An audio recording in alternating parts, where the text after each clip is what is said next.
Okay, కొర్నేలి గారు భక్తిపరుడు, తర్వాత దేవుని యందు భయభక్తులు కలిగిన వాడు, తర్వాత తనే కాకుండా అతడు తన ఇంటి వారందరితో కూడా దేవుని యందు భయభక్తులు గలవాడు. కొర్నేలి గారంట అతను ఒక్కడే కాదు, కొర్నేలి గారు ఎలాంటి వారో తెలుసా? 100 మందికి అధికారి, అంటే శతాధిపతి. ఆయన ఏదైనా మాట చెప్తే తన సైనికులు మొత్తము ఏం చేయాలి? ఆయన మాటను వింటారు. అంటే ఒక అధికారంలో ఉన్నాడు ఆయన. శతాధిపతి అంటే అధికారంలో ఉన్నాడు. ఇక్కడ శతాధిపతి తన ఇంటి వారందరితో కూడా భయభక్తులు కలిగిన వాడుగా ఉన్నాడు. ఇక్కడ 7వ వచనంలో చూస్తే మనము తన యొద్ద ఎల్లప్పుడూ కనిపెట్టుకుని ఉండు వారిలో భక్తిపరుడకు ఒక సైనికుని పిలిచి, దూత వచ్చి తనతో మాట్లాడిన తర్వాత ఆ విషయాన్ని పేతురు గారికి చెప్పడానికి కొర్నేలి గారు ఏం చేశారు అంటే, తన యొద్ద ఉన్న సైనికుల్లో ఒక 2 పిలిచి, ఎలాంటి వారిని పిలిచాడో తెలుసా? తన యొక్క సైనికులు ఉంటూ వారిలో భక్తిపరుడకు ఒక సైనికుని పిలిచి, భక్తిపరుడైన సైనికుని పిలిచాడంట. అంటే కొర్నేలి గారు భక్తిపరుడు, తర్వాత తన ఇంటి వారందరూ భక్తిపరుడు, తర్వాత తన సైనికుడు కూడా భక్తిపరుడుగా ఉన్నట్లుగా మనకి ఇక్కడ కనబడుతుంది. అంటే కుటుంబ జీవితంలో నీవు భక్తి జీవితం కలిగి ఉంటే ఆ ప్రభావం అనేది నీ కుటుంబం మీద పడుతుంది, అలాగే నీ బిడ్డల మీద ఉంటుంది, నీ కుటుంబం అంతా మీద కూడా ఉంటుంది. తర్వాత నీ దగ్గర ఉన్న సైనికులు, నీ దగ్గర ఉన్న పనిచేసే వారి మీద పడుతుంది. ఓకేనా? ఒకవేళ నువ్వు చదువుకున్నట్లయితే, నువ్వు చదువుకున్న ప్లేస్ లో ఉంటే నీ భక్తి జీవితం నువ్వు భక్తిగా జీవిస్తే నీ భక్తి జీవితము నీ స్నేహితుల మీద కూడా పడుతుంది. కాబట్టి మనం ఈ రోజున ఏం నేర్చుకున్నాము అంటే, కొర్నేలి గారు ఎలాగైతే భక్తిపరుడుగా ఉన్నాడో, దేవుని యందు భయము భక్తి కలిగి జీవించాడో, మనము కూడా అటువంటి భక్తి జీవితాన్ని మనము కలిగి ఉండాలి. ఓకేనా? నీవు భక్తిగా జీవిస్తే నీ యొక్క ఊరి మీద కూడా నీ భక్తి ప్రభావం అనేది పడుతుంది. ఓకేనా? ఆ భక్తి అనేది నీతోనే అంతమైపోవడానికి వీల్లేదు. ఈ రోజున కొర్నేలి గారు తన యొక్క కుటుంబం అంతా కూడా దేవుణ్ణి స్తుతించినట్లుగా, దేవుని యొక్క భయభక్తులు కలిగినట్లుగా మనకి ఇక్కడ కనబడుతుంది. ఈ రోజున కుటుంబాలు ఎలా ఉంటున్నాయి? మన యొక్క కుటుంబ జీవితం ఎలా ఉంటున్నాయి? చాలా మంది ఏం చేస్తారు అంటే, భార్య భర్తలు మాత్రమే దేవుడి సన్నిధిలో కనబడతారు. కొన్ని కుటుంబాల్లో బిడ్డలు మాత్రమే దేవుడి సన్నిధిలో కనబడతారు కదా. కాబట్టి ఈ రోజున మనం ఏం నేర్చుకున్నాము అంటే, కుటుంబం అంతా కూడా దేవుని సన్నిధిలో కనబడాలి, దేవుని ఆరాధించే గుంపులో ఉండాలి, దేవుని స్తుతించే గుంపులో మన యొక్క కుటుంబ జీవితాలు ఉండాలి. అప్పుడే మన కుటుంబానికి ఆశీర్వాదము, మన యొక్క బిడ్డలకు ఆశీర్వాదము, మన కుటుంబ జీవితాలు కూడా అభివృద్ధి చెందుతాయి. అప్పుడే మనము కూడా 100 ఫలాన్ని మనము పొందుకుంటాం, దేవుని ఆశీర్వాదాలు మనం చూడగలుగుతాం ఈ రోజున. కాబట్టి కొర్నేలి గారి వలె మన యొక్క భక్తి జీవితము కూడా చాలా జాగ్రత్తగా మనం చూసుకోవాలి. దేవుని యందు భయము భక్తి కలిగి మనం జీవించాలి. చాలా మందిలో భయం మాత్రమే ఉంటుంది, కొంతమందిలో భక్తి మాత్రమే ఉంటుంది. ఈ రోజున కొర్నేలి గారిని దేవుడు మన మధ్యలో పెట్టి మనతో మాట్లాడుతున్నాడు. అయ్యా, నేను కూడా నీ యందు భయము భక్తి కలిగి నేను జీవించాలి, నా యొక్క భక్తి జీవితాన్ని మీరు కాపాడండి అని మనం ఏం చేయాలి అంటే దేవుని అడగాలి. నీ యందు భయము భక్తి గల జీవితంలో నాకు ఉండడానికి మీరు సహాయం చేయండి అని మనం యేసయ్యను మనము అడగాలి. తర్వాత మనం నేర్చుకున్నాము కదా, కొర్నేలి గారు ప్రార్థనాపరుడు. ఈ రోజున నీ కుటుంబంలో కుటుంబ ప్రార్థన జరుగుతుందా? కుటుంబ ప్రార్థన చేస్తున్నారా?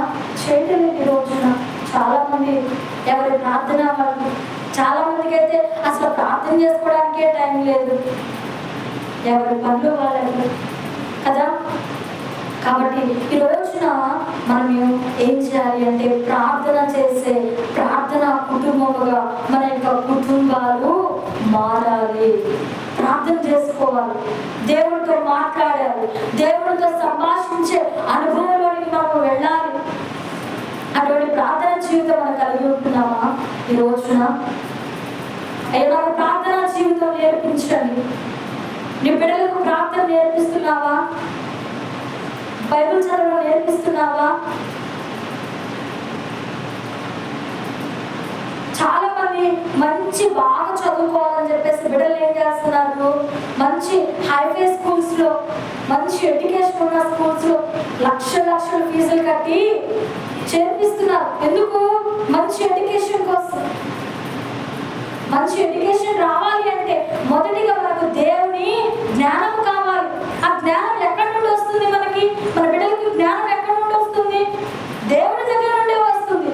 మరి దేవుడితో మాట్లాడడం నేర్పించకుండా నీ బిడ్డలకు మంచి చదువు రావాలి, నా బిడ్డలు మంచి ఉన్నతమైన స్థితిలో ఉండాలి, మంచి జాబ్స్ రావాలి అని కోరుకుంటే వస్తాయంటారా జాబ్లు? మంచిగా చదువుకుంటామంటారా? మంచి జ్ఞానం వస్తుందంటారా? చేయాలి. ఈ రోజు నుంచి నీ బిడ్డలకు నీకు ప్రార్థన చేయడము నేర్పించాలి. ఏం చేయాలి? ప్రార్థన చేయడం నేర్పించాలి. ఈ రోజున నీ బిడ్డలు మోకరించి ప్రార్థన చేస్తున్నారా?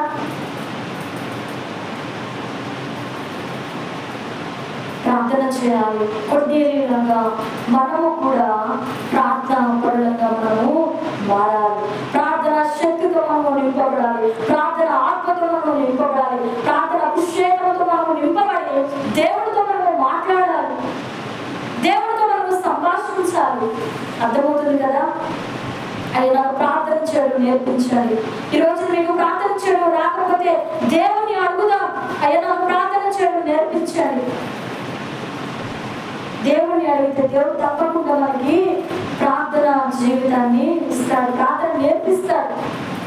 మూడవదిగా మనం ఏం నేర్చుకున్నాము అంటే, కొన్నేళ్ళు గారు సేవకుని పిలిపించుకున్నాడు, తన యొక్క కుటుంబంలోనికి సేవకుని ఆహ్వానించుకున్నాడు.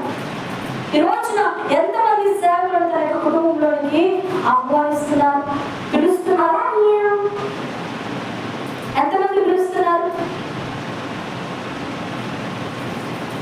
సేవకుల్ని గౌరవిస్తున్నామా? సేవకుల్ని మనం ప్రేమిస్తున్నామా? సేవకులకి ఆతిథ్యాన్ని ఇస్తున్నామా?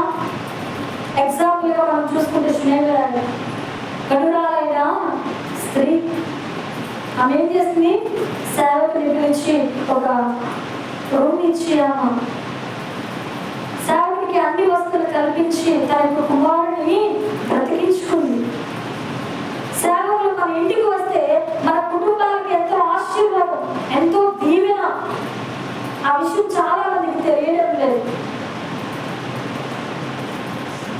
నెలలో ఒకరోజైనా కృతజ్ఞత కూడికలు, థ్యాంక్స్ గివింగ్ ప్రేయర్లు ఇవన్నీ పెట్టుకోవాలి. సేవకుని పిలిపించుకోవాలి, సేవకులకి ఆతిథ్యాన్ని ఇవ్వాలి, సేవకులను ప్రేమించాలి, సేవకులను గౌరవించాలి. మనం అది మన జీవితానికి ఎంతో ఆశీర్వాదకరం. నేను గర్వంగా చెప్పుకునేది ఏంటో తెలుసా? నేను చిన్నప్పుడు చదువుకునే టైంలో, ఇంటర్ వరకు నేను చీరాల్లో చదువుకున్నాను. చీరాల్లో రుద్రశాస్త్రి గారు, అలాగే శీలావర్ధని మేడం గారు, సేవకులు ఇంటిలో పనిచేయడానికి మాకు చిన్నప్పటి నుండి మేడం గారు ఏం చేసేవాళ్ళు తెలుసా? చక్కగా పని నేర్పించేవాళ్ళు. మేము వారికి ఎంతో పరిచయం చేసాం. చిన్నప్పుడు ఫారినర్స్ వచ్చేవాళ్ళు, వారికి పరిచయం చేసేవాళ్ళం. గెస్ట్ రూమ్స్, మేడం గారు వాళ్ళ ఇల్లు అన్ని ఊడ్చేవాళ్ళం, బాత్రూమ్స్ కడిగేవాళ్ళం, ప్రతి ఒక్క పని చేసేవాళ్ళం. సండే వస్తే చర్చి క్లీనింగ్ చేసేవాళ్ళం. మీటింగ్స్ వస్తే, ఇప్పటికీ కూడా మీటింగ్స్ వస్తే పరిచయం చేస్తాం. మేము ఆడపిల్లలం కదా అని చెప్పి ఎక్కడ మేము వెనకాడలేదు. ఆ ఆశీర్వాదమే, సేవకులకు చేసిన ఆ పరిచర్య ఆశీర్వాదమే ఈ రోజున మేము అనుభవిస్తున్న దేవుని యొక్క ఆశీర్వాదం. ఈ గొప్ప దీవెనలు మేము ఇంతగా ఆశీర్వదించబడడానికి, మేము ఇంతగా బాగా చదువుకోవడానికి, దేవుడు మమ్మల్ని ఇంత చక్కని స్థితిలో దేవుడు మమ్మల్ని ఉంచడానికి, దేవుడి సేవలో ఇంత బలంగా వాడబడడానికి ఏంటో కారణం తెలుసా? దేవుని పరిచర్యలకు, దేవుని సేవకులకు మేము ఆతిథ్యాన్ని ఇవ్వడం, దేవుని పరిచర్యలో మేము సహకారులుగా ఉండడము, దేవుని సేవకులకు మేము సహకారులుగా ఉండి వారిని మేము సేవ చేయడం, వారిని ఆదరించడం, వారిని గౌరవించడం, వారిని ప్రేమించడం ద్వారానే దేవుడు ఈ రోజున దేవుడు మమ్మల్ని ఎంతగానో ఒక ఉన్నతమైన స్థితిలో దేవుడు మనల్ని ఉంచాడు. ఇది నా జీవితంలో ఒక గొప్ప సాక్ష్యం. నేను ఎక్కడికి వెళ్ళినా ఈ యొక్క సాక్ష్యాన్ని నేను చెప్తాను. దేవుడి సేవకులకు పరిచర్య అనేది మనము చేయాలి. చేస్తే దేవుడు తప్పకుండా ఏదో ఒక రోజున దేవుడు మనల్ని ఆశీర్వదిస్తాడు. మనం చాలా మందికి పరిచర్యలు చేస్తూనే ఉంటాం, కానీ చాలా ప్రాముఖ్యమైన పరిచర్య ఏంటో తెలుసా? దేవుని పరిచర్య. మొదటిగా దేవుని పరిచర్య, రెండవది సేవకుల పరిచర్య. ఎంత ఘనమైనదో తెలుసా ఈ పరిచర్య? పరిచర్య చేయాలి అంటే ఎంత ధన్యత ఉండాలో. నిజంగా ఈ పరిచర్య చేయడానికి దేవుడు నాకు ఏ యోగ్యత లేనప్పటికీ, దేవుడు నన్ను ఎన్నుకొని, ఏ అర్హత లేనప్పటికీ, నాలో ఏ మంచి లేనప్పటికీ, దేవుడు ఎవరి కాలంలో దేవుడు నన్ను ఎన్నుకొని ఈ ఘనమైన పరిచర్య చేయడానికి దేవుడు నన్ను ఎన్నుకున్నందుకు దేవుడికి నేను ఎంతగానో దేవుడిని స్తుతిస్తున్నాను. చాలా మంది నా ఫ్రెండ్స్ కూడా అంటూ ఉంటారు, ఏమంటారో తెలుసా? చాలా చక్కగా దేవుడి సేవలో వాడబడుతున్నావు, నీ జీవితం ఎంత బాగుంది అని చెప్పేసి నా ఫ్రెండ్స్ నా యొక్క స్టేటస్ చూసినప్పుడు, నాతో ఫోన్ మాట్లాడుతున్నప్పుడు అంటూ ఉంటారు. ఆ విషయం నేను విన్నప్పుడు నాకు ఎంత సంతోషం వేస్తుందో. మనం ఇతరులకు మాదిరికరంగా మనం ఉండాలి. మీ నుంచి కూడా మీ ఫ్రెండ్స్ కూడా అటువంటి సాక్ష్యాన్ని చెప్పాలి. మొన్న చెప్పాను కదా ఫ్రెండ్షిప్ డే రోజు, మా ఫ్రెండ్ నీకులాగా నేను ఎప్పుడు పాటలు పాడతాను, నీకులాగా నేను ఎప్పుడు వాకింగ్ చెప్తాను శారణ అంటే ఒక ఇన్స్పిరేషన్. తను నా నుంచి ఏం తీసుకుంటుంది? ఒక ఇన్స్పిరేషన్ తీసుకుంటుంది. మనము కూడా అటువంటి ఇన్స్పిరేషన్ గా ఇతరులకు మాదిరికరంగా ఉండాలి. ఎప్పుడు మన జీవితం మనది, మన బ్రతుకు మనది అలా ఉండకూడదు. సేవకులను ప్రేమించాలి, సేవకులను గౌరవించాలి. వారు ఎలాంటి వారైనా సరే సేవకుడిగా పిలువబడుతున్నాడు అంటే దేవుడి చేత అభిషేకించబడి దేవుడి పరిచర్యకు పంపించబడిన వాడు. అటువంటి అభిషేకించబడిన దేవ సేవకుని ఈ రోజున చాలా మంది ఏం చేస్తున్నారు తెలుసా? దూషిస్తున్నారు. చాలా మంది ఏం చేస్తున్నారు? అవమానకరంగా మాట్లాడుతున్నారు, నిందలేస్తున్నారు.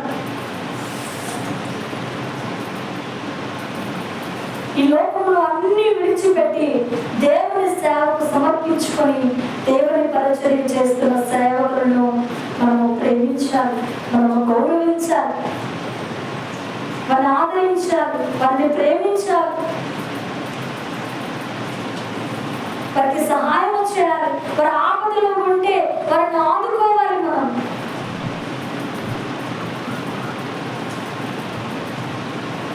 వారికి ఎన్ని కష్టాలు ఉన్నా, ఎన్ని బాధలు ఉన్నప్పటికీ కూడా వాళ్ళు ఏం చేస్తారు? వాళ్ళు తిన్నా తినకపోయినా దేవుని పరిచర్యలో ముందుకు వెళ్తూ ఉంటారు.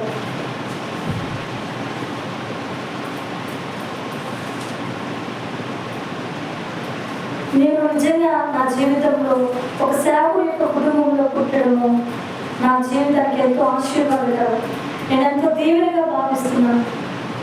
ఎందుకంటే నా తండ్రి సేవకుడు చిన్నప్పటి నుండి నాన్న దేవుని పిలుపునందుకుని దేవుని దర్శనం ద్వారా దేవుని సేవకు వచ్చినప్పటి నుండి సేవలో ఎన్నో కష్టాలు, ఎన్నో బాధలు, ఎన్నో అనారోగ్య పరిస్థితులు, ఎన్నో నిద్రలేని రాత్రులు, ఎన్నో దూర ప్రయాణాలు, ఆరోగ్యం సహకరించినప్పటికీ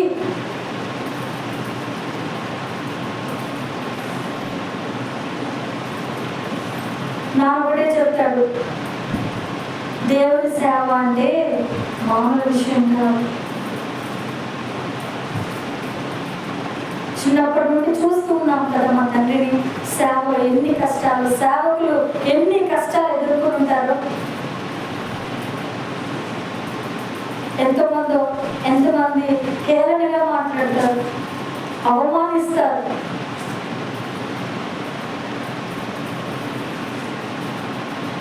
కానీ నా దేవుని పరిచర్యలోకి వచ్చి ఇప్పటికీ దేవుని పరిచర్యను కొనసాగిస్తూ ఉన్నారు.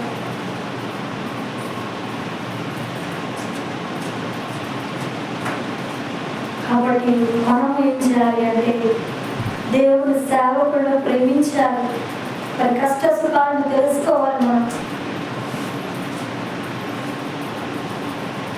నిజంగా సేవ అంటే చాలా కష్టం. ఏ జాబ్ అయినా చేసుకోవచ్చు, కానీ పరిచర్య అనేది చాలా కష్టం.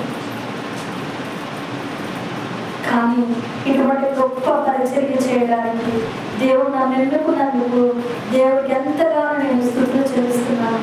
ఆయనకి ఎంతగానో కృతజ్ఞత కలిగి ఉంటున్నాను. యవన కాలంలోనే దేవుడి కొరకు పరుగులెత్తే ఈ జీవితాన్ని దేవుడు ఇచ్చాడు. ఆయన పని కొరకు, నూతన ఆత్మల కొరకు పరుగులెత్తే జీవితాన్ని దేవుడు నాకు ఇచ్చాడు. యవన కాలంలో దేవుడు నన్ను వాడుకుంటున్న విధానాన్ని బట్టి దేవుడు ఎంతగానో నేను స్తుతిస్తున్నాను. ఇంకా దేవుని సేవ ఇంకా బలంగా వాడబడాలని, దేవుని ఆత్మ ఇంకా నింపబడాలని మీరందరూ ఏం చేయాలంటే నా కొరకు మీరు ప్రార్థన చేయాలి.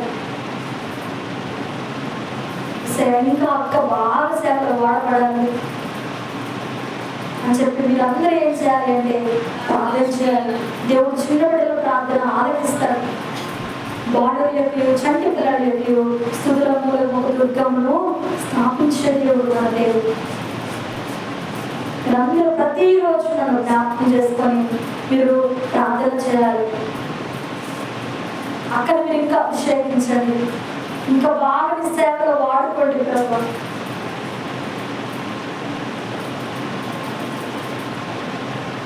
అని మనము ప్రార్థన అనేది చేయాలి. నేర్చుకున్నాం కదా, కొన్నేళ్ళు గారు సేవకులను ఎలాగైతే ప్రేమించారో, అతడు అంతమందికి అధికారి అయినప్పటికీ అతడు ఇంకొక విషయం ఏంటో తెలుసా? తగ్గింపు జీవితం. సేవకులు ఎలా ఉన్నాడు? తగ్గింపు జీవితము. ఈ రోజున అటువంటి తగ్గింపు జీవితం మనం కలిగి ఉంటున్నామా?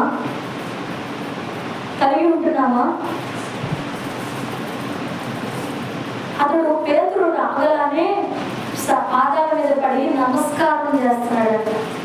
ఈ రోజున చాలా మంది సేవకులు కనిపిస్తూ ఉంటే కనీసం ఇట్లా వందనాలను కూడా చెప్పట్లేదు. కనీసం విష్ కూడా చేయని స్థితిలో ఉంటున్నారు చాలా మంది. ఈ రోజున కొన్నేళ్ళ గారి నుంచి చాలా అద్భుతమైన పాటలు మనం నేర్చుకున్నాం. కొన్నేళ్ళ గారు సేవకుల విధేయత చూపించినారు.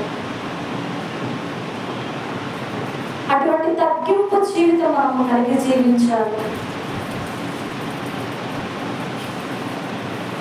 ఈరోజు చాలా మంది డబ్బు ఉంటే ఏం చేస్తున్నారు?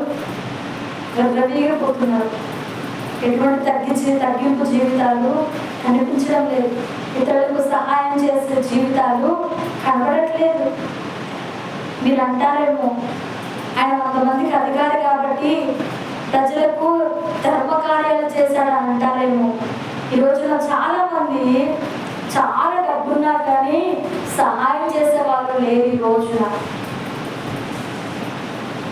డబ్బు అయితే చాలా ఉంటుంది వాళ్ళ దగ్గర, కానీ ఇతరులకు సహాయం చేద్దామే, పేదలకు అన్నం పెడదామే, లేని వాడిని ఆదరిద్దామే అని ఎవరికి అటువంటి మనసు ఉండట్లేదు. కొన్నేళ్ళు గారు మనకున్న అధికారాన్ని బట్టి ఏం చేశాడు? ధర్మ కార్యాలు చేశాడని. దూత ఏమంటున్నాడో తెలుసా?